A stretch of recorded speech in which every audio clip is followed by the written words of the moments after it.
뒤늦은 100일 평가 잠깐 해보죠. 왜냐하면 지난주에 저희가 방송이 없었기 때문에 짧게 근데 다들 뭐 여기저기서 100일 평가 나왔는데 예. 문재인 정부 100일 평가 짧게 김성태 의원 해보시면요. 저는 참 권력이라는 것은 이 무한하고 특히 저항적 대통령 제하에서는 정말 많은 권력을 휘두를 수 있는데 이 권력이라는 것은 잘못 쓰여지면 바로 독으로 돌아옵니다.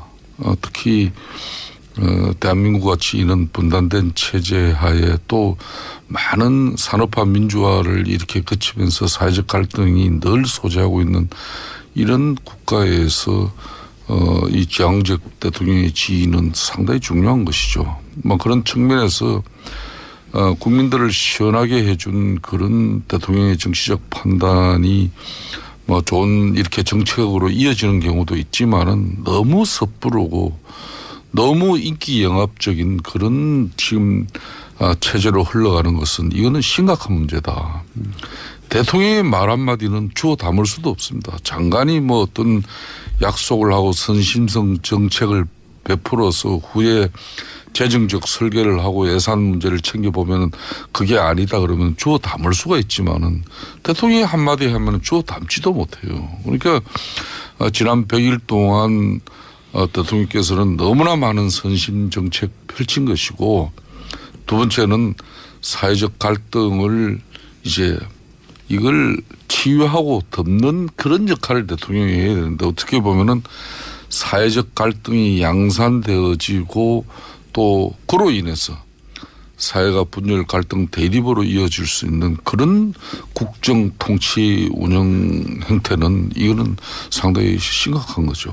특히 인사 문제에 있어서도 좀 국가를 안정적으로 운영할 수 있는 그런 중립적인 인사가 이 국민들이나 국가를 이렇게 안정스럽게 우리가 판단하고 생업에 종사할 수 있는 그런 국정이 있는데 요 근래 한 뭐 대법관 임명이라든지 여러 가지 경우만 보더라도 너무 정치 편향적으로 흘러가고 있지 않습니까? 네, 이런 맞습니다. 일들이 우려입니다. 네, 말씀 잘 들었는데요. 근데 한 가지 중요한 사실을 관가하고 계신 게요.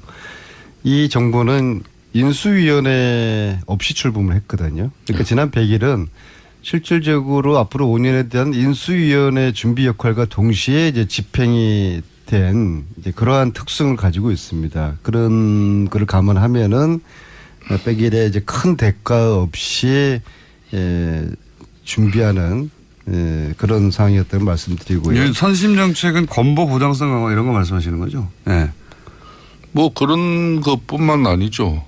뭐 기초연금 뭐 이런 30만 원 인상 같은 경우도 네. 제가 지금 이야기하고 있습니다. 아니 말씀하신 거 먼저 정리하자면 선심 정책 사회적 갈등 양상은 뭔가요? 5.18 재조사 뭐 이런 건가요? 그런 것도 5.18 조사 같은 경우도 4번이나 했습니다. 네. 또 역대 DJ 정권 노무현 정권 거치면서 다 했어요. 그러니까 그런 부분도 이렇게 물론 5.18은 뭐 언제든지 우리가 진실을 밝혀내기 위해서는 여러 가지 수단과 또 어느 정권에서도 다 행할 수 있는 문제지만은 이걸 대통령께서 직접 나서 가지고 이 침 100일 만에 뭐 너무나 많은 일을 지금 하고 계시니까 국민들이 감당해내겠습니까? 건보 보장성 강화, 5.18 재수사 지시 그리고 뭐 인사 예를 들면 신혁찬 처장 이런 인사 문제를 말씀하시는 것 같아요. 이제 답변해 주십시오. 아무튼 뭐 지금 야당의 저런 주장은 저희들이 나름대로 귀 기울여 들을 내용이고요. 그냥 그냥 흘러듣지는 않겠습니다. 근데 그럼에도 불구하고 이제 막 시작하는 정권이라는 점을 말씀드리고 싶고, 특히 이제 100일 동안의 국민과 끊임없이 소통과 공감을 하려는 이제 그런 노력이 국민들에게 아주 절대적인 그런 동의를 이제 얻고 있고, 실질적으로는 지난 100일은 이제 준비와 몸풀기 단계였고, 저는 앞으로 이 정부가 촛불혁명을 토대로 탄생된 정권인 만큼 국민들이 원하는 새로운 대한민국 적폐 청산을 위해서 아주 담대한 개혁에 나서야 된다 그렇게 생각을 하고 그리고 그것이 국민들의 기대에 부응하는 문재인 정부가 될 것이다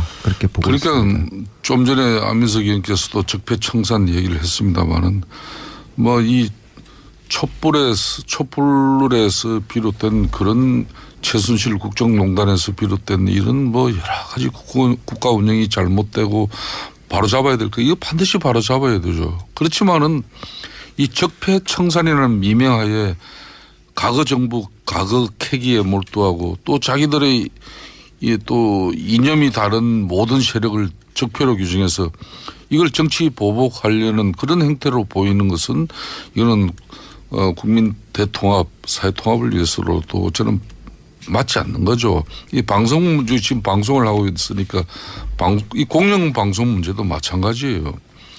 대통령까지 나서서 정부가 이 방송에 적극적으로 개입할 것처럼 말하고 또 방통위원장은 법적 권한도 사실상 없으면서 사장 해임을 언급하고 있지 않습니까? 이런 것들 맞지 않죠.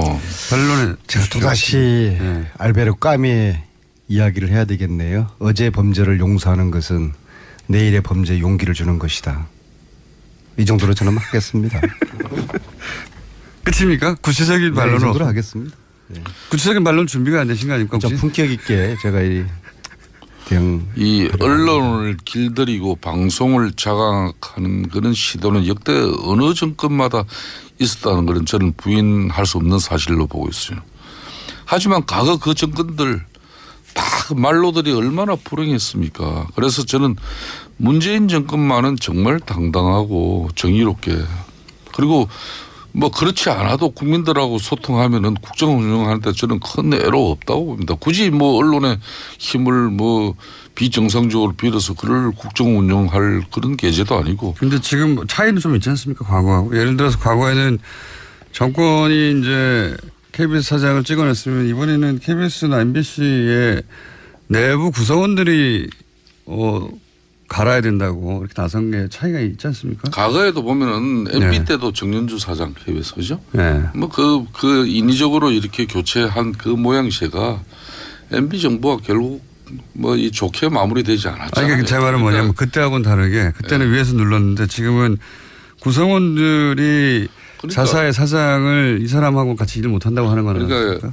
노사 문제에서 비롯된 것은 노사 문제로 풀어야 되는 것이고 또 사내 또 구성원들 간의 갈등 문제는 갈등 대립이 있다 하더라도 그 문제는 또 그 내에서 풀어야 되는 것이지 이걸 제가 드리는 말씀은 너무 정권이 초기에 개입하고 있다는 겁니다.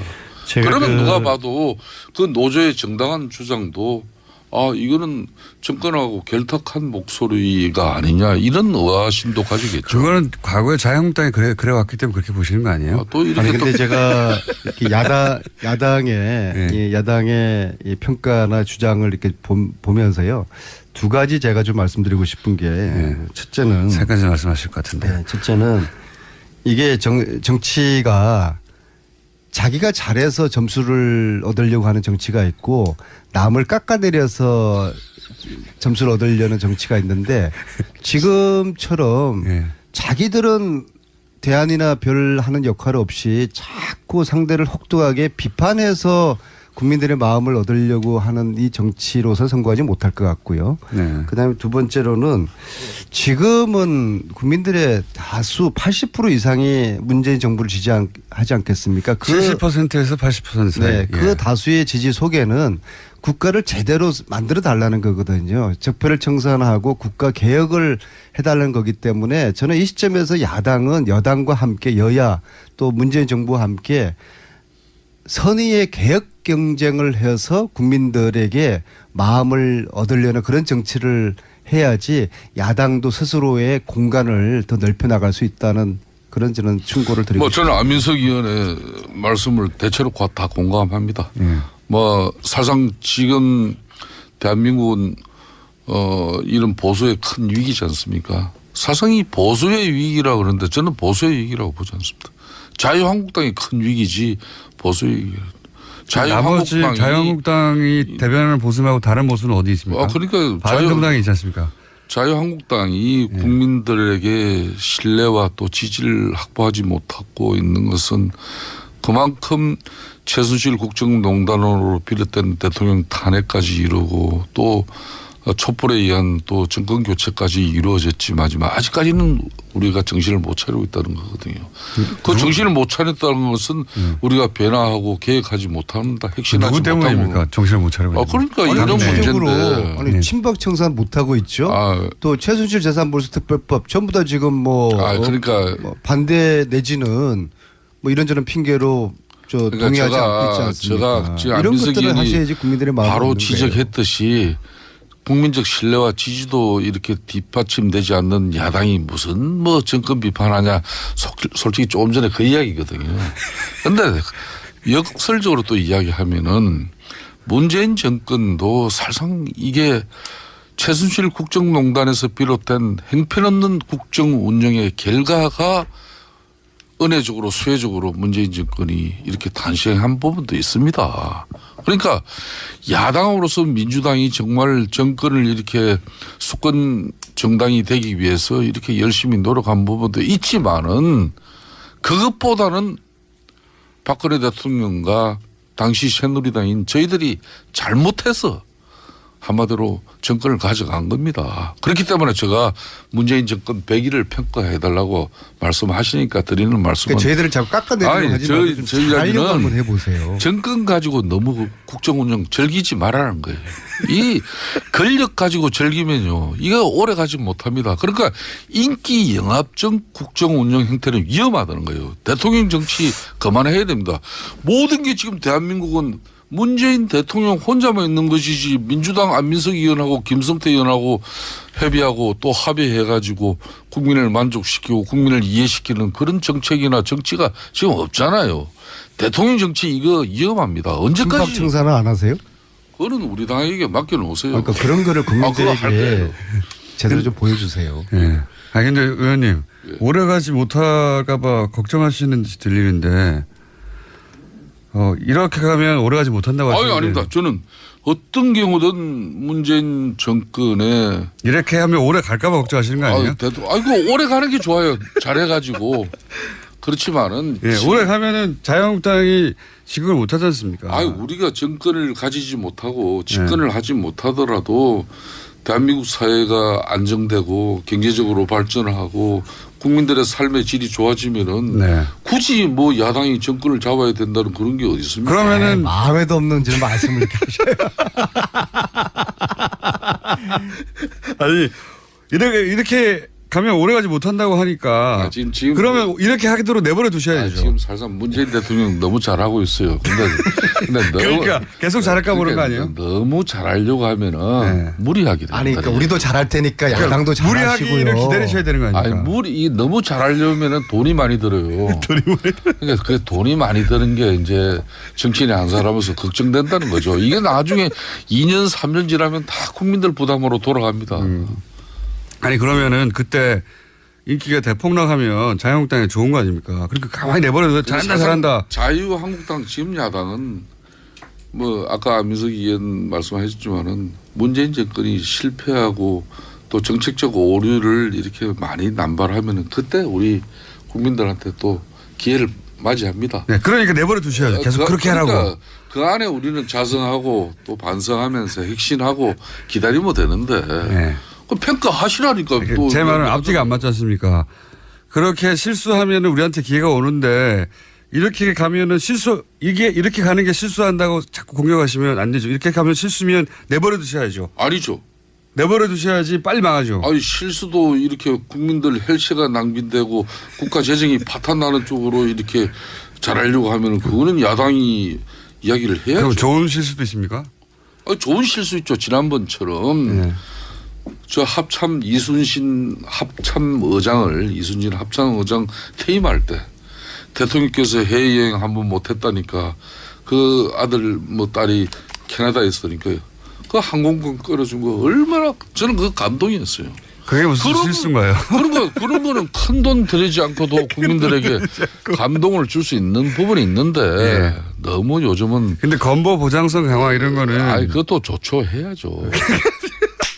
국가 재원이 안정적으로 뒷받침될 수 있는 그런 복지 정책으로 가야지. 근데 OECD의 평균에 한참 못 미치는데 아직도 그 정도 10% 80% 70% 정도 하자는 게 이게 제가 계속 얘기하니까 이거 안 될 것 같아요. 의원님. 아니, 그러니까 그런 근보를 포함해서 서로가 정책적인 대안을 놓고서 찬반을 하고 그것을 국민들에게 그 평가받고 그렇게 국가적인 여론을 수렴해내는 그런 식으로 나라를 개혁시키는 그런 서로의 여야가 선의 경쟁을 통해서 그러면은 뭐 저희들도 평가를 잘 받겠지만은 야당도 달라진 야당의 모습으로 국민들이 좋은 평가를 받는 것이거든요. 지금은 그러한 시점이지 물론 야당은 정부 정책을 또 비판하는 그런 고유의 본연의 역할을 해야 되겠지만은 그와 동시에 야당이 가지고 있는 정책 대안이라든지 자신들의 비전을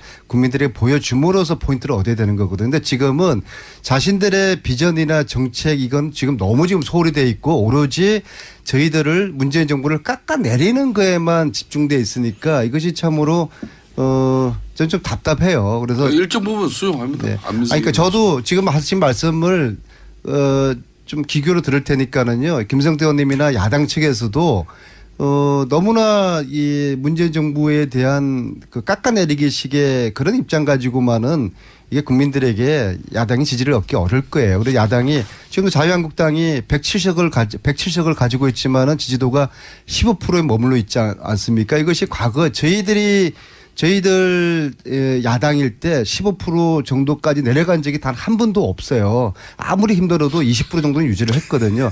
이거에 대한 야당이 성찰이 필요해요. 왜 15%대까지 떨어진 적이 없어요? 내가 그렇게 디테일한 내용을 가지고 말씀을 하시면 제가 갖다 드리면 어떡하려니까 15%대 떨어진 적이 있습니다. 19%까지는 갔는데. 그러니까 옛말에 이 장고 끝에 악수 든다는 그러니까 말이 서로 있지 않습니까? 잘해보자는 그런 말씀 드리는 겁니다. 지금 대법원장 지금 김명수 후보자 같은 경우에도 10초 남았습니다. 예. 이 뭐 사법부 이렇게 정치성을 배제하겠다는 그런 대통령의 확고한 의지가 계신데 안민석 굳이 김선태 의원이었습니다. 감사합니다. 감사합니다. 두 번째는 사회적 갈등을 이제 이걸 치유하고 덮는 그런 역할을 대통령이 해야 되는데 어떻게 보면은 사회적 갈등이 양산되어지고 또 그로 인해서 사회가 분열 갈등 대립으로 이어질 수 있는 그런 국정 통치 운영 형태는 이거는 상당히 심각한 거죠. 특히 인사 문제에 있어서도 좀 국가를 안정적으로 운영할 수 있는 그런 중립적인 인사가 이 국민들이나 국가를 이렇게 안정스럽게 우리가 판단하고 생업에 종사할 수 있는 그런 국정이 있는데 요 근래 한 뭐 대법관 임명이라든지 여러 가지 경우만 보더라도 너무 정치 편향적으로 흘러가고 있지 않습니까? 네, 이런 맞습니다. 일들이 우려입니다. 네, 말씀 잘 들었는데요. 근데 한 가지 중요한 사실을 관가하고 계신 게요. 이 정부는 인수위원회 없이 출범을 했거든요. 그러니까 지난 100일은 실질적으로 앞으로 5년에 대한 인수위원회 준비 역할과 동시에 이제 집행이 된 이제 그러한 특성을 가지고 있습니다. 그런 거를 감안하면은 100일에 이제 큰 대가 없이 준비하는 그런 상황이었다는 말씀드리고요. 선심 정책은 건보 보장성 강화 이런 거 말씀하시는 거죠? 네. 뭐 그런 것뿐만 아니죠. 뭐 기초연금 뭐 이런 30만 원 인상 같은 경우도 네. 제가 지금 이야기하고 있습니다.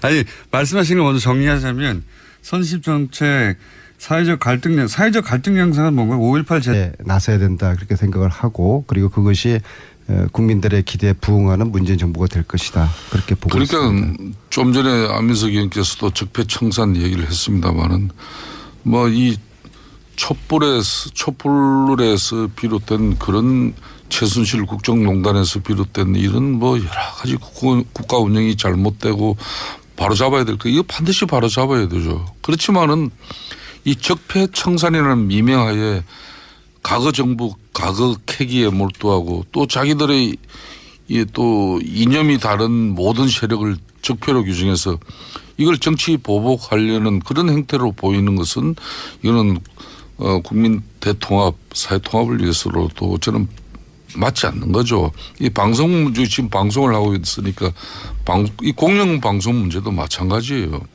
MBC 대통령까지 나서서 정부가 이 방송에 적극적으로 개입할 것처럼 말하고 또 방통위원장은 법적 권한도 사실상 없으면서 사장 해임을 언급하고 있지 않습니까? 이런 것들 맞지 않죠. 반론에 제가 또다시 알베르 까미의 이야기를 해야 되겠네요. 어제 범죄를 용서하는 것은 내일의 범죄에 용기를 주는 것이다. 이 정도로 저는 하겠습니다. 끝입니까? 구체적인 이 반론은 정도로 하겠습니다. 네. 구체적인 반론 준비가 안 되신 거 아닙니까? 좀 혹시? 품격 있게 제가 이 언론을 길들이고 방송을 장악하는 그런 시도는 역대 어느 정권마다 있었다는 것은 저는 부인할 수 없는 사실로 보고 있어요. 하지만 과거 그 정권들 뒤늦은 100일 평가 잠깐 해보죠. 왜냐하면 지난주에 저희가 방송이 없었기 때문에 짧게 근데 다들 뭐 여기저기서 100일 평가 나왔는데 예. 문재인 정부 100일 평가 짧게 김성태 의원 해보시면요.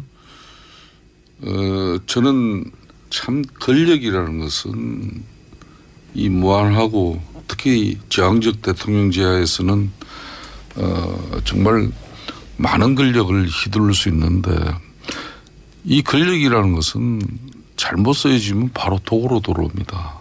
특히 대한민국 같이 이런 분단된 체제 하에 또 많은 산업화 민주화를 이렇게 거치면서 사회적 갈등이 늘 소재하고 있는 이런 국가에서 이 저항적 대통령의 지위는 상당히 중요한 것이죠. 뭐 그런 측면에서 국민들을 시원하게 해준 그런 대통령의 정치적 판단이 뭐 좋은 이렇게 정책으로 이어지는 경우도 있지만은 너무 섣부르고 너무 인기 영합적인 그런 지금 체제로 흘러가는 것은 이거는 심각한 문제다.